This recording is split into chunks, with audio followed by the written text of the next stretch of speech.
اللهم صل على سيدنا محمد وعلى ال سيدنا محمد وبارك وسلم وصل عليه. باب اذا اشترى متاعا، کچرته کې یو کس سامان واغستا او دا بطن یې سورلی واغستا، دا غستو نه وروسته یې د مالک نه بونته خو چې واغستتي نو فوضعه عند البائع، د بایع سره کېښوده چې دا مې ستا نه واغسته خو دا به ستا سره پروتي، دا سامان مې درنه واغست، دکاندار ته یې دا سامان مې واغست، زه چېرته ځمه دی به ستا سره دلته کي. ساوری یې ترې واغسته، د قربانۍ دپاره اوس خلک ساوري والي او بیا هغه سړي ته وایي ته به یې ماله د اختر د شپې پورې ساتې، اختر په ورځ به یې د نبي د بایع سره یې پرېښودو. فباع نو د مخکې په بل چا باندې خرڅ که، او ماته قبل ان یقبض، یا د قبضه کېدو نه مخکې را مړ شو، ساوری دی اوس واغست او سوداګر ترې وی چې زما سره ځای نشته د قربانۍ ساوری اختر په ورځ به یې د نبي هم هغه د هغه نه مړ شو، ولې دا ستا مړ شو که د هغه مړ شو، د بایع مړ شو که د مشتري مړ شو. وقال ابن عمر رضی الله عنه فرمایي ما ادرکت الصفقة حیا مجموعا، هر هغه شی چې بی بیا موندو، بیه چې څه ټیم کوله که نه، د بی په ټیم کې دا ژوندی و مجموعا صحیح سالمو، فهو من المبتاع، او دا د مشتری چې کوم دی نو هلاک شو. مشتری چې څه ټیم بیه کوله د دې بیې نه را حیوان اغسته یا یې سامان اغسته، سامان هم بلکل صحیح و، حیوان هم ژوندی و، وایې اغسته او بیا یې د بیې سره پرېښوده او بیا د هغې نه پس مړ شو، نو دا من المبتاع، دا به د مشتری چې دی نو دا مري، ځکه د مشتری سره بیه شوې ده. حالانکې زموږ د احنافو مذهب د دې عکس دی چې دا د بیې تاوان به وي او په مشتري باندې د دې پیسې ورکول نشته.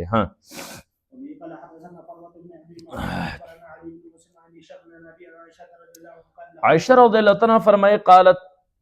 دا فرمایي لقل یوم، ډېره کمه به داسې ورځ وه، ډېره کمه به داسې ورځ وه، کان یاتي علی النبي صلی الله علیه وسلم، چې دا ورځ به په نبي علیه السلام راتله، ډېره کمه به په نبي علیه السلام داسې ورځ راتله، الا یاتي فیه بیت ابي بکر، مګر دی به راته د ابوبکر صدیق رضی الله عنه کور ته، یعنې ډېره کمه به داسې ورځ وه چې نه به راته، نور به اکثر د حضرت ابوبکر صدیق رضی الله عنه کور ته نبي علیه السلام راته څه ټیم، احد طرفي النهار، د ورځې په دواړو طرفونو کې، یا به د سهار په ټیم یا به د ماسپښین نه پس راته، په دې کې به خامخا راته. فلما اذن له في الخروج الى المدینه، کله چې نبی علیه الصلاة والسلام ته اجازت ورکړی شو د وتلو د مکې نه مدینې ته چې هجرت وکړه، نو لم یرعنا، موږ ونه یرولو، الا مګر دې خبرې ویرولو چې وقد اتانا ظهرن، چې نبی علیه السلام زموږ کره د غرمې په ټیم راغی، ځکه نور کله خو به د ورځې په دواړو طرفونو کې یا به سهار راته یا به ماسپښین نه پس راته مازدیګر، نو اوس دې خبرې موږ ویرولو چې دی بلکل ټکن په غرمه کې زموږ کره راغی. فخبر به ابو بکر، نو ابو بکر صدیق رضی الله عنه ته دې خبر ورکړی شو چې نبی علیه الصلاة والسلام راغی په دې غرمه کې، نو هغه هم پوه شو چې یاره چل خو به وي، ځکه په دې ټیم خو دی نه راځي، دا خو بلکل تړقېدلې غرمه ده. فقال ابو بکر صدیق فرمیل ما جاءنا النبي صلی الله علیه وسلم فی هذه الساعه، نه دی راغلی موږ ته نبي علیه الصلاة والسلام په دې وقت الا من حدث، مګر د سراپېښې د وجې نه، چېرته سراپېښه شوې ده سیچل دی، ځکه په دې ټیم خو راغی که نه. فلما دخل علیه، کله چې نبي علیه الصلاة والسلام ور داخل شو حضرت ابوبکر صدیق والا، قال لابي بکر، نو ابوبکر صدیق ته وفرمیل یو خبره درته کومه، خو اخرج ما عندک، څوک چې د سرې بار ته وباسه، بار ته وباسه، دواړه د راز یو خبره کوو. قال یا رسول الله، ابوبکر صدیق وفرمیل ای د الله رسوله، انما هما بنتایا، دا خو زما دواړه لوڼه دي،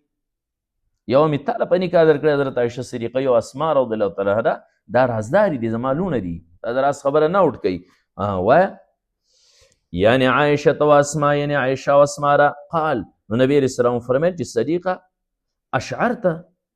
ته خبر شوی، ته پوهېدلی انه قد اذن لي في الخروج، چې ما ته خو اجازت د وتلو وشو، چې مکه پرېږده او زه هجرت کوم مدینې ته وځه. قال، نو حضرت ابوبکر صدیق فرمیل الصحبة یا رسول الله، د الله رسول زه هم ستا ملګرتیا غواړم، ما هم به د ځا سره بیایي.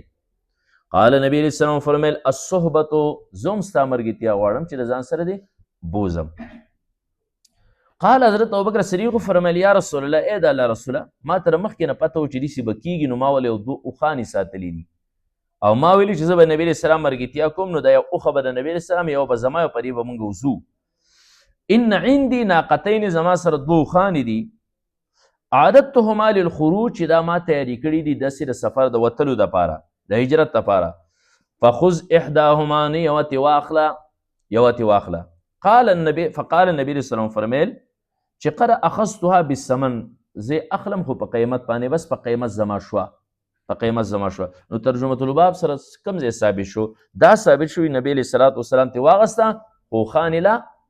د حضرت ابوبکر صدیق کره وې ښه د بایه کره وې لا بولې تې نه وې تاسو پوهېږئ هغه اوس ساوری د قربانۍ تاسو واغست او هغه تیاره وامېغسته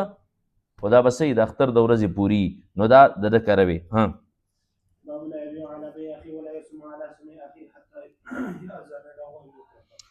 بابو لا یبیع علی بیع اخی د بر رور په بیه باندې به د پاسه بیه نه کوي د دوه کسو بیه شروع ده اته ورشي په منځ کې ور ودانګې د هغو بیه دې ورانه کړه او بس په خپله دې څیز واغسته که صبر وکړه که د دې بیه وشوه نو بس خبره ختمه ده ته ځانه بل ځای بیا څیز واله او که بیه ونه شه پرېښوده نو بیا خیر دی واله خو د بل بیه به نه ورانې د بل په بیه به د پاسه بیه نه کوي ولا یصوم علی صوم اخیه او ریټ به نه کوي د خپل رور مسلمان په ریټ باندې اوس هغه هلته کې لګیا دی ساوري علي په 40,000 باندې ورسره خبره توی شوه او دی وایي چې په سوی د نو هغه ځای بچ 45 زمانه والا ساوری ترې راواپس که ولې ترې راواپس که سورګه ته وختي کم ځای وي بس د هغو ریټو شو خبره ختمه ریټونه مه خېجوه رامیتوب مه کوه بل ځای ځان له ګوره ولا یصوم علی صوم اخي او ریټ په نه خېجئ د خپل رور مسلمان په ریټ باندې حتی یأذن له تر دې پورې چې هغه له اجازت ورکړي او یترک یو ته پرېږدي بیې وکړه نو بس خبر خط بل ځای ځانه او که پرېښوده نو خیر دی بیا واله 45 ورکه اوس د هغو ریټ شوی دی نو اوس ریټ مه ورانه د هغه په ریټ د پاسه بیا ریټ مه کوه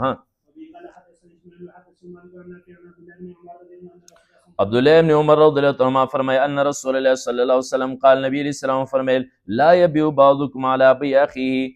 بیه دې نه کوي په تاسو کې بعضې په د خپل ورور مسلمان په بیه باندې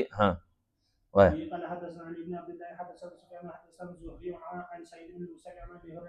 ابو هريره رضی الله عنه فرمایي نهى رسول الله صلی الله علیه وسلم نبی علیه الصلاة والسلام منع فرمایلی ده ان یبیع حاضر للباد چې حاضر د باندې چې د پاره بیه وکړي ته دلته کې دیولې کې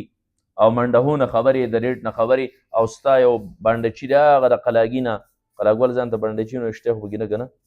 او ځان ته سټیزن وایي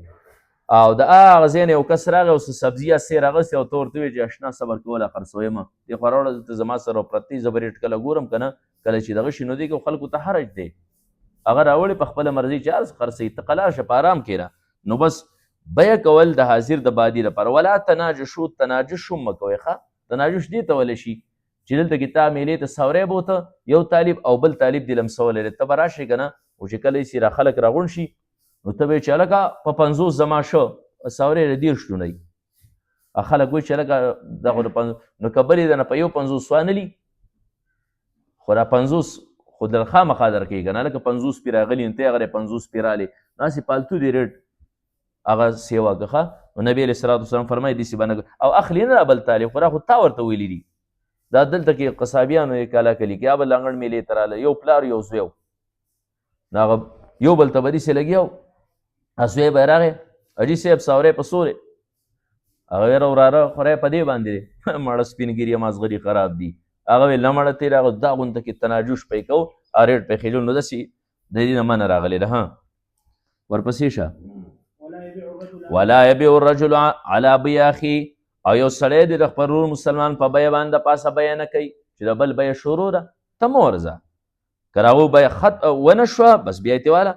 ولا یخطب علی خطبة اخیه او د نکاح پیغام دې نه ورکوي د خپل ورور مسلمان د نکاح په پیغام باندې ستا ګاونډ کې واو د اوسه پورې تا تړون وي خو چې بل طالب لاړه مور یې پسې ولېږله نو بس تا ته خوږه شو نو بس ته پسې هلته نیا کله او کله مور لېږه او کله څه کوه کله څه کوه هلته زما یو شاګرد سبق له به نه راته جهانګیري کې نو هغه چېرته کې یو جنۍ د کړو نو بیا پسې تره زوی لېږلی و تره زوی بلاري ځانه بیا خپله کړې وه نو بیا سبق له که ما یې پلاني سبق له ولې نه راځي یاره استاد یې لاله ولم بیا راځم لاله ولم که نه ما دې له لېږلی ته یې ځان له وکړه نو هلکه صبر وکړه ولا یخطبو د نکاح پیغام به نه لېږي علی خطبة اخي د خپل رور مسلمان په خطبه په پیغام باندې څه ورکړه کاغله یې ورکړه خبره ختمه ته بل ځای ځان وکړه که یې پاتې کړه بیا ته پیغام ولېږه که نه خو د اوس غلی چې بل ولېږه نو اوس تا ته خوږه شوه طالبان اکثر کوي داسې ولا تسلوا المرأة یو ښځه سوال نه کوي طلاق غوښتیا د خپلې خور د طلاق یعنې د خپلې بنې د طلاق یو خاوند دی د په نکاح کې دوه ښځې دي او دا یې ورته وایي چې یار دا بله بنه سره طلاق کړه چې دا کور هم ماته پاتې شي او خورا څښاک هم راته پاتې شي